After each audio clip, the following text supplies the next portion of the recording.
It was early morning when they entered Al-Aqsa Mosque compound, more than 100 Jewish settlers escorted by Israeli forces. It was the first time they were allowed in since May 4th.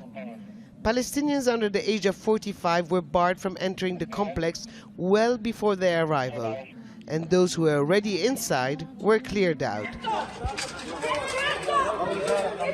Israeli police denied that there was any age restriction.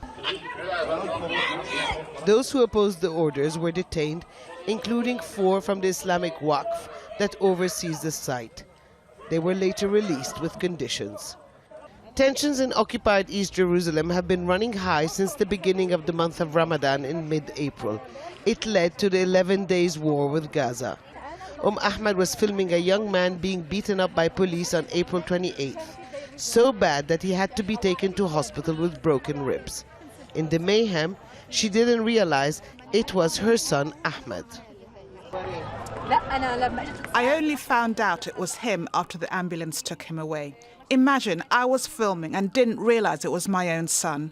He's not a troublemaker. When he sees a soldier, he walks off. He was sitting here on the steps. He didn't do anything.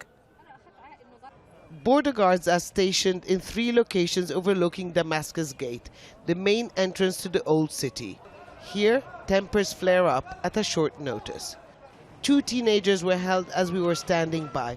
There was no apparent reason. We saw them as they were milling around. The guards refused to give us an explanation, but Mohammed Faraha said they were accused of throwing stones.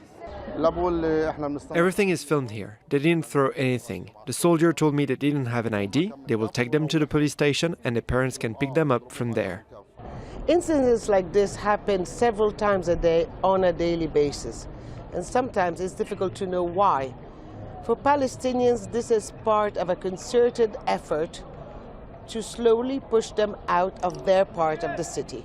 Palestinians consider occupied East Jerusalem as the capital of their future state, despite President Trump declaring it the capital of Israel in 2017.